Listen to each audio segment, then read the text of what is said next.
Hi, Scott. How you doing? Nice to meet you, mate. How you doing? Not bad at all, thank you. You all set for the lesson then? Yes, all ready to go. Got it dry, makes a change. Very pleasant. Before we start, I need to ask you a couple of questions, just for me to get an idea of your golfing background and your history, etc. Whereabouts do you play your golf? Highs Castle. Right, good. Local boy then? Yes. Fantastic. Handicap? 14. 14. Okay. Have you been lower than that before? Have you? I played when I was younger, quite a lot of my teens. I was single figures, but played a bit more this year. Okay. Got the handicap back and 14 just now. Right, okay. You mean to get any lower this season, do you think? Hopefully, yeah, hopefully. A wee bit of work? Yes.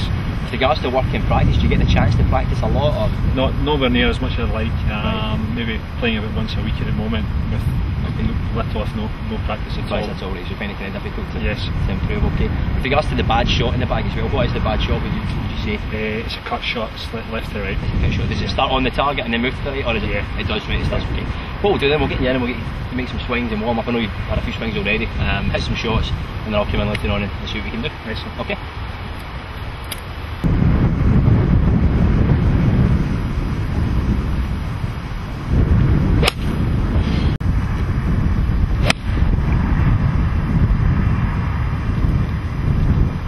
Okay, Kenny, so we can see that the ball is starting on target and then it's cutting off to the right. Okay. There is one reason for that. What we can do is to set up to this ball for me, okay?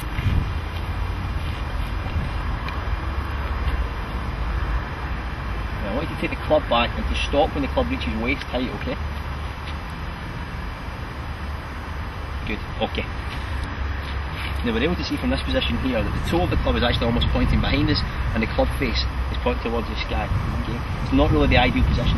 This means that the club face is actually open to the target, so when you come back down, the club face will be lying slightly open and parting left to right spinning the ball, and the ball's going to miss the target right. Okay? If I can take a club a wee second, I'm going to show you exactly what we're looking for. Okay? So, again, your setup's good, okay? It's very good indeed. It's just this one wee area we want to work on. Now when I take the club back and I stop in this position, we can see that the club's parallel to the ground. That's the main checkpoint, okay? It runs in a straight line along to my target. But I can also see that the toe of the club's facing the sky and the face of the club is pointing straight ahead. Okay, that's really the position that we want to be in. Okay. The easiest way to get this is to practice it over and over again. It's just to stop when the club reaches parallel to the ground, have a wee look and check where it is. Okay, and the more often that we do this, the easier it becomes. You want to try that again for me, please, Kenny? So again, up to waist height, club parallel to the ground. Good. Much better position. Okay, so before you had the club slightly open, now you've got it square. Okay, just make that movement 3 or 4 times for me, Ken. Good. How does that feel? Yeah, I mean it's different, but yeah, I see what you're saying. I think through time and through practice you get used to it. Okay. Sure. Let's try striking a ball with it and see the difference we can see.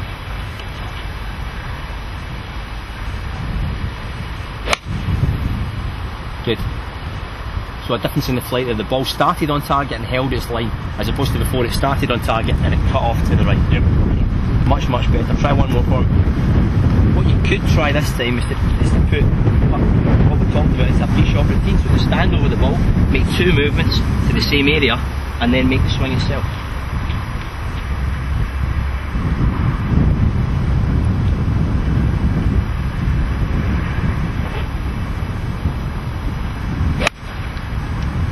Excellent. Now, as I mentioned before, this is the kind of thing that we have to work on fairly regularly. Okay, it's to do with muscle memory, and because it's different for you, it will feel slightly strange. You have to do it over and over again to get used to it. You can also do this action in the house. If you want to drop your club down to the ground a wee second, put your hands together for me in this action, okay? If you take the club back in the same movement that you would take your club back, look at the outside of your left hand, okay? Think of that in relation to the club face on the golf club, okay? With the way you had it before, if you come back to me, it was lying slightly open. Okay, so the toe, or where the fingertips are, okay, they were pointing slightly behind you. The club face was open, that's why the ball was cutting to the right. If you can now square them up and think about them as outside of the left hand being the club face facing straight ahead, and the top of the fingers pointing towards the sky, you'll get used to it more often. It's something you can work on in the house. You're not going to cause anybody any damage or any injury, but you can do it over and over again and get used to the movement. Excellent. Good. Okay.